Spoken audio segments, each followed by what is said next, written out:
Naagto kami sa Nuse. Naagto kami sa San Jose kay birthday ka tito. Hindi dali-dali lang rin. Kamala. Nanay.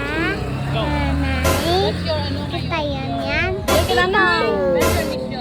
Hindi ko mato ha. San Jose. Hindi ko ka dyan, kabantay ko ha. Kasirin. Pakita ang kalsada.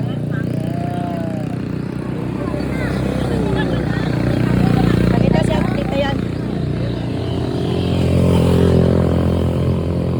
Tama, pamahalang ka lang.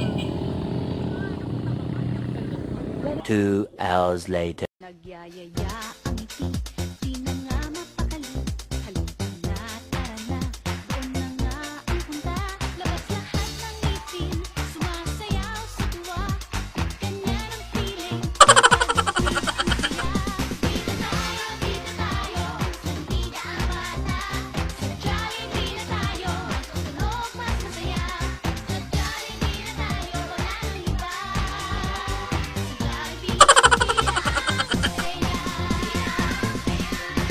A few moments later.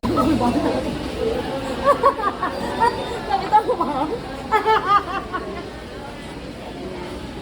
Mama, birthday ni Kuya dapat happy.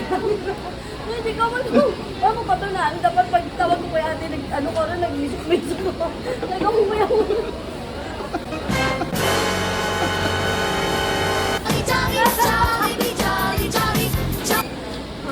Happy birthday. Hey, permin na rin mo yan.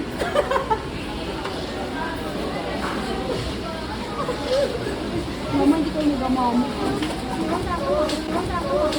Wala, ibigla. Amo ra si IC na ano na permi na always na ginahambal nga wisdom. Parang wala na IC, isa ka sa plaka. Wala. Ano ginaisip mo kay mama? Bayad naman niya.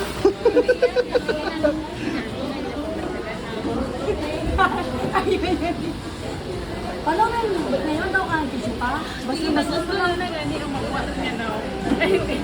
Kay kasi kung kayo ano tana maaga. Yan pamati na. Ang gabi nang diran maugas. Gusto na pamati na kaya. Basta kung kaya tana ano maago maulang ko ba sila labog. Ikaw talaga. Kawin ko pala yawan. Paano ko mapapiak-piak tana?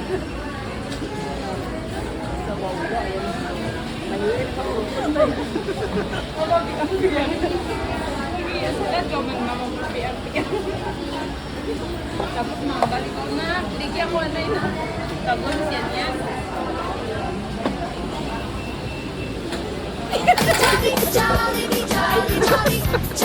Dahil na! Yung budlayan yan. Hindi si mama pati yun. Mama, inay niya.